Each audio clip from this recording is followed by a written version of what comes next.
Live from the Export Beer Garden Studios, this is the Agenda podcast for Friday, the 15th of March. The Agenda, an alternative commentary collective podcast.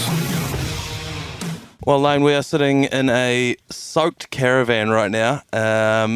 We're down at the Bay Oval. We're on the boundary rope ahead of the Tradies XI. All the players are out inspecting the pitch. It was a little bit damp, so the covers have just come off, but more importantly for us, yesterday as we were driving down the motorway, somebody pulled up next to us and was giving us some sort of bizarre signal with flapping their arm around. Yeah.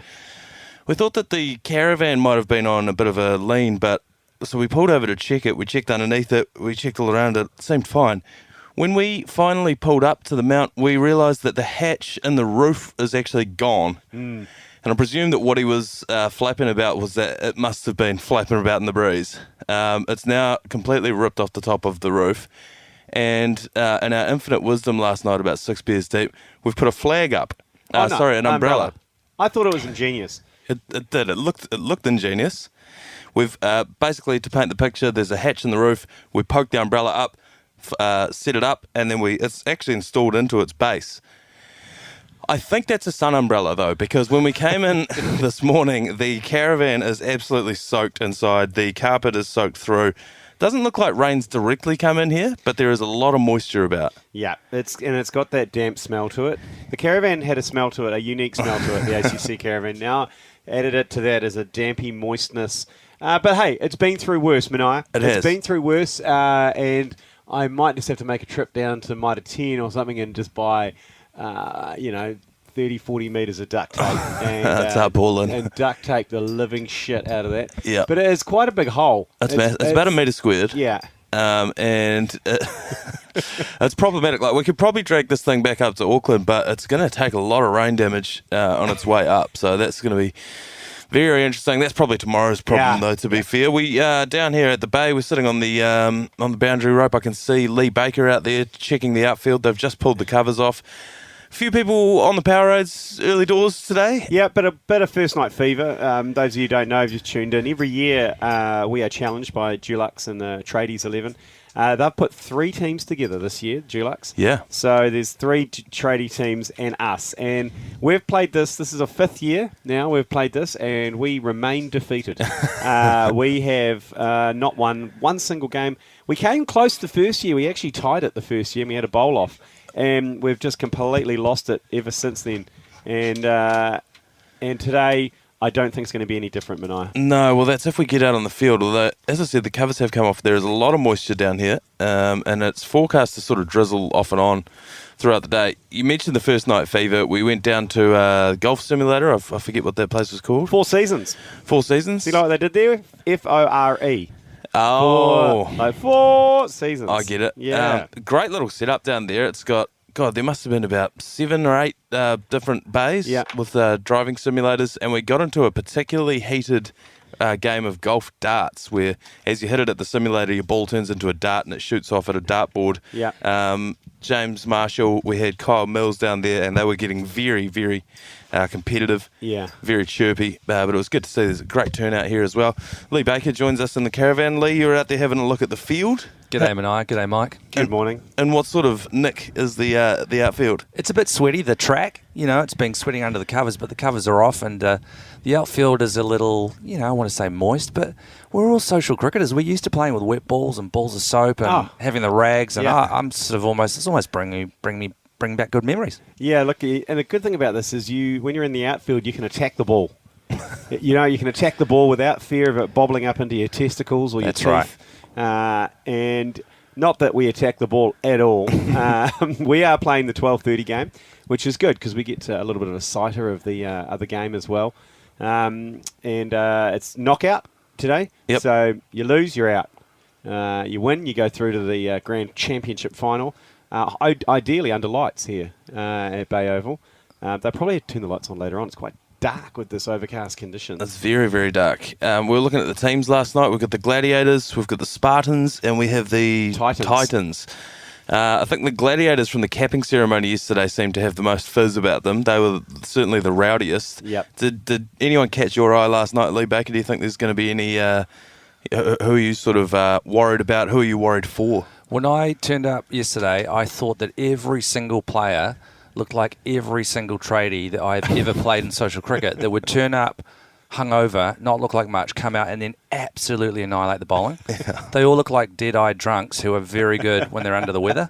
So that's my first concern. There's a couple of units that are very tall. Yes. And I heard our competition winners saying they did some Googling and they checked some of the names in the lineups. Really? And they reckon there's a couple of former reps and a couple of Prems guys coming out of retirement who are actually possibly very good cricketers in disguise. So I'm nervous. Yeah, look, I mean, it's last man stands rules, so you can only do 10 paces, so I don't think you're going to get any chin music, Lee. Well, that's important because a lot of people have asked me about that rule so far this morning because Big Kyle Mills is walking the halls of Bay Oval at the moment and a few people are starting to shit themselves a little bit, having a face at him. They're like, what sort of run-up can we get? So it's 10 metres, 10 paces. Yeah. We're playing him first. I think, Kyle Mills. Are we? Yeah, I think so. I believe so. So one of the teams has Kyle Mills, one of the teams has James Marshall, I think one of the teams has Hamish Marshall. Yes. Who we got? Well, Lee Baker's not happy about this. He's absolutely wild that I turned down the opportunity to have a former rep, former international, join a team. Because you know what? We don't need it. Well, I dare say that we would need it. If we look through our own team list, we've got ourselves, the three of us. Yep. We've got Max and Kurt, who won the opportunity to come down and play here as well. Jason Hoyt is a late scratching because of mallet finger. Yes, and Chris Key's stepping in for him. Chris Key is going to step in for him. He had his first ever net session just yesterday. His first ever. First ever. It was not good. He has never swung a bat in anger. He didn't have gloves, so he was down in the nets with no gloves on. I don't think he knew he was supposed to have them. So it's going to be very interesting to see how he goes. I think he's opening for us. Yeah, he is, just to get it out of the way. Ben Hurley. Ben Hurley's coming down. Yeah, Big Joel Harrison, the pants man. All 6'5" of the pants man. He's got to have some pace in his frame, surely. Yeah, Finn Caddy also, but my concern is the last I saw him last night, he was with Lung. He's an embrace of Lung, and he is a sweaty, disgusting mess this morning. Who, Lung? Both of Lung and Finn. And who else we got? We have... Who else is As we said, no Jason Hoyt. Unfortunately, Joe Jury's in the team. I don't mean unfortunately Joe Jury's in the team. I mean unfortunately Jason Hoyt's out. Matt Heath. Matt Heath, unfortunately, is still in the team. Jeremy Wells, dangerously stiff and under a injury cloud. Yeah, he's got knee operation next week. He's got a knee issue, so he's a late scratching as well. Lee Hart, unbelievably, has COVID, if you can believe that. Unbelievable. I don't know if I do. I also wouldn't be shocked if Lee Hart showed up at some point. Yes. Because he's not one to turn down a beer, and he loves a good social event, so I wouldn't be shocked if we see Lee Hart at some point. So those are the scratchings from the team. But we have miraculously been able to put 11 players onto the paddock. Yes. It's going to be the most important thing. It's going to be interesting to see how it plays out. I'm very excited to see once we get stuck into it. Fellas, did you see Ryan Fox's hole-in-one? I heard about it. I did. It was a superb, on the famous par 3, the island par 3 at Sawgrass. Yep. Hole 17, it's one of the most famous holes in golf. Yeah. If you haven't seen it, it's basically like there's a giant pond, and in the middle of the pond is just a small circle. It's the simplest design for a golf hole that I've ever seen in my life, but it's also terrifying. I couldn't hit hit the green, and he stuck it. He hit it over the top of the pin, ripped it back, and it rolled straight in. Celebrated, arms up, motor hanging out the bottom of the shirt. Can we get Ryan Fox a bigger shirt, please? Yeah, he's the best of us. He is the best of us, Ryan Fox. He doesn't give a shit. That's what powers his swing. That's what powers everything he does. So that's what I love about him. Speaking of motors, big motors, I've just found this soggy piece of shell cricket memorabilia on the floor of the Caravan, and it's Ian Smith. And they describe him, you'll like this, do you know how they describe him? It says he was born in February 28th, so, a birthday a couple of weeks ago, in 1957. Agile, energetic keeper, widely regarded as the best in the world. Wow. Yeah, that's what they say. In 61 tests, has 172 dismissals, easily the New Zealand record. Well, not anymore. His aggressive batting has also brought him 2 test centuries. There you go. That's the shell cricket card that I found. A socky. He's in good nick there. But I wouldn't describe him as agile. No. Well, see, I never watched Ian Smith play. So I've only ever known him as the commentator. So it's funny to me, we've got posters in the wall of the studio that show pictures of him, and I'm like, oh, that's right. He was He played. I sort of forget it every now and then. Another news story caught my eye this morning. Aaron Rodgers is being considered as a vice presidential candidate for the next American election. So Robert F. Kennedy Jr., who I think is the nephew of the one that got back into the lefted. Yep. And there's a Zapruder film there.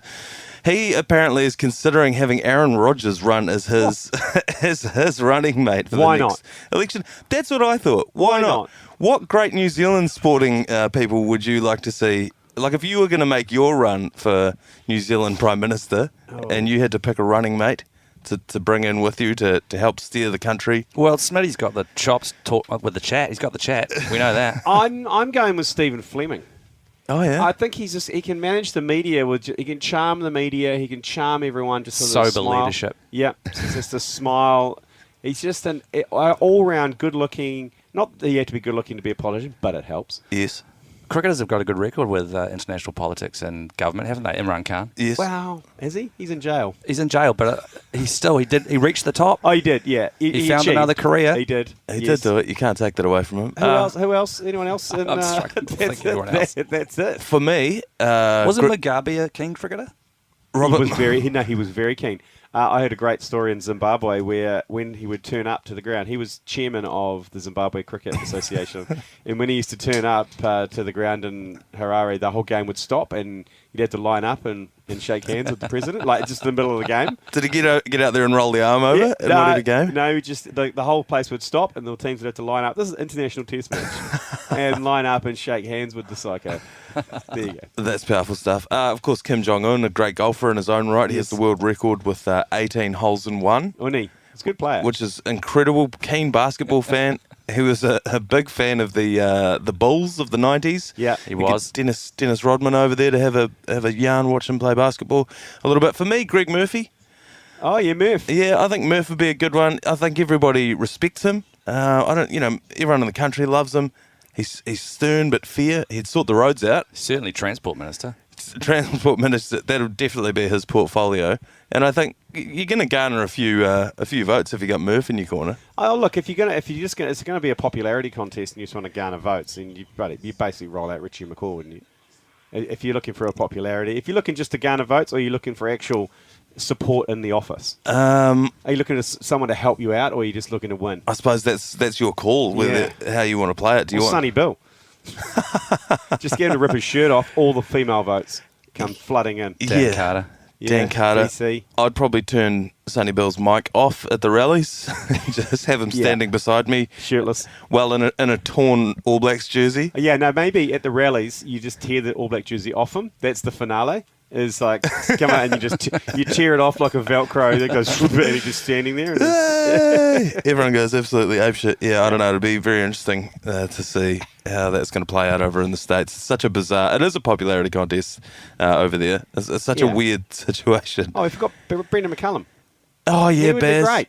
Imagine him in the cabinet, giving a good cabinet rev up. Again, just having a hoon at everyone, like, you know. How would Bazball translate into government? Just go hard. Baz Law. Take risks. Go hard. Have fun. Yeah. Believe in yourself. Yeah. Remove all speed limits. It does sound like a political ideology. Yeah. Baz Law. Yep, I think. Baz Law. Baz Law. Baz Law veteran. I feel like we've talked about that before on the commentary. Baz Law. He must be like, can we just stop with all this? Because everyone's just going to start. You got Baz Ball, you got Baz Law, Baz driving. Baz Roads. Baz Drive. Yeah, that'll be powerful. Plenty on across the weekend for the ACC as well. Obviously, we're here at the Dulux Tradies XI looking to win our first ever game. Actually, that is a lie. We have won a game before. We won at Eden Park against the Movember 11, where we scored 160 for 15. There was an asterisk. Look, I mean, the argument that we had there was no one clarified that 10 wickets had to fall for the innings to end. And we were technically bowled out for 60 in Eden Park and potentially ruined what would have been a great night for a lot of people who were playing under lights at Eden Park. So a gentleman's agreement was made. Do you guys want to bat again? So we rolled through again. I believe Di Henwood batted 3 times. No, he batted twice. He got run out once by Jason Hoyt. Yes. Jason Hoyt again had a shocker. He ran 2 people out that night. I think he ran Kieran Reid out as well. Yeah, he did. Kieran wanted to kill him. And so he's the poison chalice when it comes. No one wants to bat with him. No. You know, we do. So technically we don't, and we strangled them, didn't we? Yeah. They didn't make it. They batted out their 20 overs, they only got to 150. but they did only lose 6 wickets. I can see the roller now out there on the pitch, and someone's out there with a bucket of paint as well. So it looks like we could be getting very close to kicking off. But as I said before, we're here at the Dulux Tradies XI, but the ACC is busy across the weekend because there's commentary tonight, and that's the Hurricanes versus Crusaders. Yes. 7 o'clock. Yeah, 7 o'clock, Sky Sport 9 and iHeart Radio. That's James McConey and Tony Lyle are covering that match. And I think I've put a punt on from them, actually. I put Sever Reese to be the first try scorer in either the first or second half. Oh, what's that paying? That one is paying $6. Okay. And also I put another slide bet on, which I think the Crusaders are going to get up tonight because they're not going to lose 4 in a row. If they do, it's a Playing record, home, right? Yeah, playing at home. Rob Penny will crack some skulls. If Not they don't. many. Rob Penny. Not many. And then the other one I've got is Crusaders lead 1-7 at halftime. Between 1 and 7 and win by 1-7. That's paying $9. I don't mind it. The games have been quite close in the last couple of weeks. I just Scott, what's his name? Dog rolls out. Yeah, I know. This is going to be a tough one, I think, for the Crusaders. And then tomorrow night we've got another commentary as well. Is that the Chiefs versus the Drua tomorrow night? Yep, 7 o'clock from FML Stadium, which was Moana Pacifica's home last weekend. Not a great turnout for that game, if I'm honest. It was a shocker. How do you think the Chiefs are going to go against the Drua coming off a win? I think they'll pump them. You do? They'll pump the Drua, yeah. They just beat the Crusaders, though. Yeah, at home. Do you think it's... Yeah, that's one of the biggest home and away swings is going from Fiji to FML Stadium. Yeah, totally. And then you've got the Warriors, 9:30. Yeah, the Warriors are going to take on the Melbourne Storm. I was getting a lot of questions last night at the driving range about the Warriors. Where are they going wrong? Has it all gone tits up? I was like, hey, it's one game. It's just one game. We lost. We only lost by 4 points. You know, just keep your head screwed on. I think we're going to be okay. What's he marking in the outfield here? Is that I don't know what he's marking there, but is that the new boundary rope? So we've got one of the groundskeepers out about 10 metres inside from the rope. He's painted a line about 1 metre long, and he's now painting another one. Oh, I know what he's doing. They play kids cricket here. In the weekends, they play cricket, kids cricket all around the boundary. So he's just marking the crease. Are you saying that we're getting kids cricket boundaries? Yeah, pretty much. I've also got a multi on. Let me know your thoughts on this. Mm-hmm. It's a 6-legger. I'm going Sharks over the Bulldogs in the NRL. I've picked 2 from each. So I've got Cronulla Sharks over the Bulldogs. I've got Penrith over Parramatta. I've got Chiefs over the Drua. Crusaders over the Hurricanes. That's potentially my only tough one. And then I've got Chelsea to beat Burnley and Newcastle to beat West Ham. Oh, I can't help you with that one. That's Football's my a blind 6-legged spot. multi, and that's paying $8.80. The Crusaders don't fill me with confidence going in against the Hurricanes. You're a Crusaders fan. I've never heard you talk like this. I know. Usually you're walking around with your dick swinging, slapping your dick on people's faces. I'm a Crusaders fan. We're slow starters. We're very slow starters, so it's going to be. I don't know.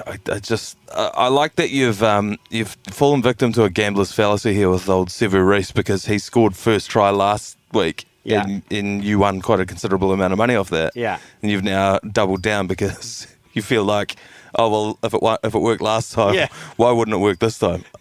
That's classic gambling, isn't it? I don't know if that's how it works. That's right up there with he's due. Like, he hasn't scored big runs in months. He's probably pretty due. I can see that actually the screen they're firing up as well down here at the Bay Oval. So our stats, such as they will be up on the screen, which is going to be very, very humiliating. Oh, God. Be very interested to see how that plays out. All right, I think we'll knock it on the head for now. We're going to go and hit the nets, warm up, hopefully get out there for the 12:30 game as Lane's starting to sneeze in the mouldy caravan. Thank you very much for joining us. Enjoy your weekend. Join us for commentary of all of the games that we just mentioned then, and follow along on social media for all of the humiliation that is sure to unfold here at the Bay Oval. And we'll see you on Monday for another episode of The Agenda Podcast.